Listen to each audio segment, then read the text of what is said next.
With your CIGTV News Update, I'm Donna Bush. We begin with more from Chief Officer for the Ministry of International Trade, Investment, Aviation and Maritime Affairs, Mr. Eric Bush. He brings us up to date on what's happening in the new ministry. The Ministry of International Trade, Investment, Aviation and Maritime Affairs is hard at work in creating a strategy of what the international trade investment strategy will look like for the Cayman Islands. We have gone through a public procurement process whereby we're looking to retain an international firm that has the appropriate qualifications that can assist us in conducting a survey of what Cayman's international footprint looks like from an international trade and investment perspective. And what I mean by that is, the government has made the decision for there to be a Cayman Islands government office in Asia, specifically in Hong Kong. One of the facts that led to that decision was Cayman's already existing presence in Cayman from a financial services perspective. And the key statistic, I believe, that turns everybody's attention to that is the Hong Kong Stock Exchange. Now, the Hong Kong Stock Exchange is one of the biggest in the world. The statistic that I found out in 2018 is from all of the companies on the Hong Kong Stock Exchange, 70% of those companies are Cayman companies. The rest of the world shares 30%, but Cayman has a 70% stake or presence on one of the biggest stock exchanges in the world. And that's just the private sector. So from a governmental standpoint, it's thought that the government should pay attention to that area to identify what other opportunities there are for Cayman's products, Cayman services to be exported and used internationally. Of course, we have the Maritime Authority that they go out and they sell the Cayman Registry, the Cayman Yacht Registry, and very successful in that. We have the Civil Aviation Authority going out and promoting the aircraft registration, and again, very successful in that. Similarly with the Department of Tourism, and we have the private sector pushing and having satellite offices all over the world servicing international clients and the globe with Cayman law. But everybody's doing things sort of, on their own. The idea around this is to have, again, a survey done of what is being done or what has been done over the last 3 years by the government and the public sector, and as much as can be achieved, because it would be voluntary, from the private sector. So what has the private sector done in Asia? What have they done in North America? What have they done in the Caribbean, Central America, South America, Africa? And have a global map of what Cayman has done from a PR, marketing, or public engagement standpoint, and try to see, okay, what are their overlaps?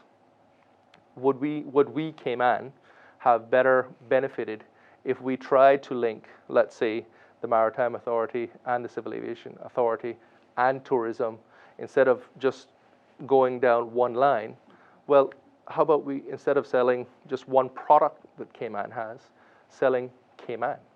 Because that's what people want to see. And once you start going through the different layers of the onion, that's fine. We can get into the specific needs of the individual.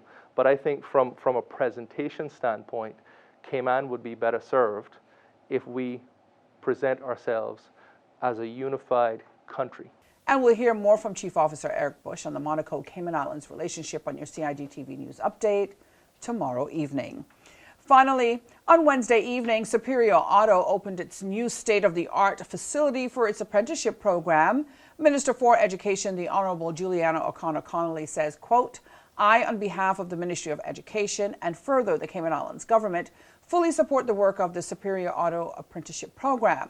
I'm greatly impressed by the tangible results of the program, the new facility, the volunteer tutors, the successful curriculum, and its accreditation, and especially the heartwarming testimonies of Caymanian students who were able to turn their lives around and now hold down successful jobs in the auto mechanics field because of the work of the DeMarcado family, who envisioned and implemented this program.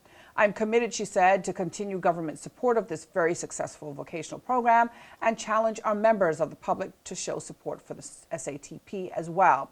Now, attending the opening with the Speaker of the House, along with Councillors Harris, White, and Captain Eugene Ebanks, parents, private sector sponsors, teachers who are all volunteers, and of course, past and current students.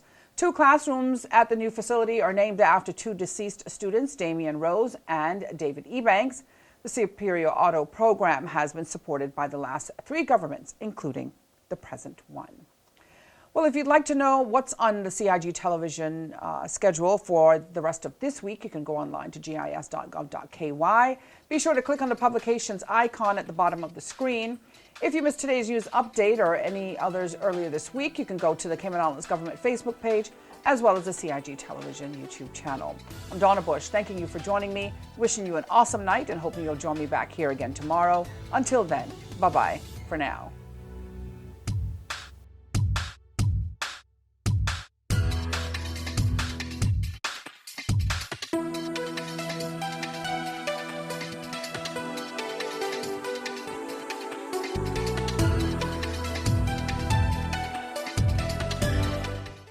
Boating, fishing, and water sports in the Cayman Islands are great, but keep a cool head. Here are 7 tips for fun and safe sea outings. Number 1. Use a checklist to plan your outing. Check the weather forecast, make a float plan, and share it with someone who is remaining on land, stating where you're going, with whom, and when you're expected to return. Visit your nearest marine supply store to get your safety gear. This includes signaling mirrors, whistles, and a flare kit.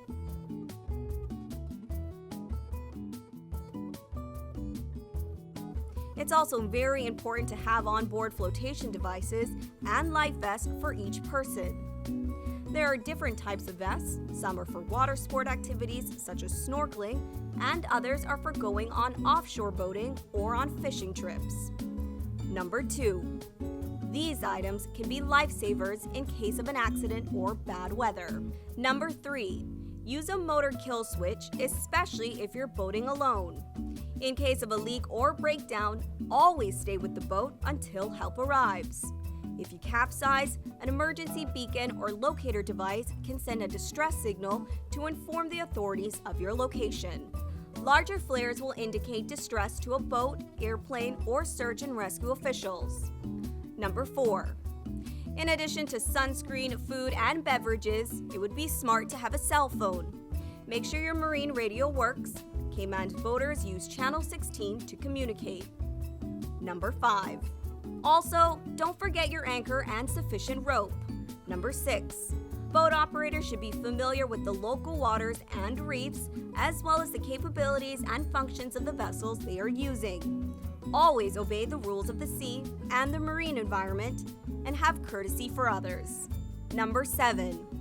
Alcohol and salt water do not mix, especially if you're the captain. Some useful contact numbers are 911. The RCIPS Marine Base is 649-7710, and the Port Authority is 949-2055.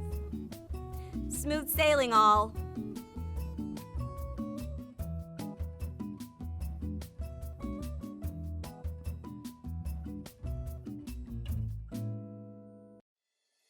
The Esterly Tibbetts Highway 3-lane roundabout is ready for drivers. It's time to make sure you know how to use it. First, know which exit you need to take. Pay attention to lane arrows and signs. Make sure you use your signal to change lanes or exit the roundabout. To turn left, you always approach in the left-hand lane and indicate left. To drive straight ahead, you need to be looking out for signs and road markings indicating which lane to use. Get in one of the lanes marked with a straight-through arrow. If turning right, you must use the right-hand lane and indicate accordingly. To use the roundabout safely, remember these 3 tips. Know your exit, pick your lane, and signal to make your turn.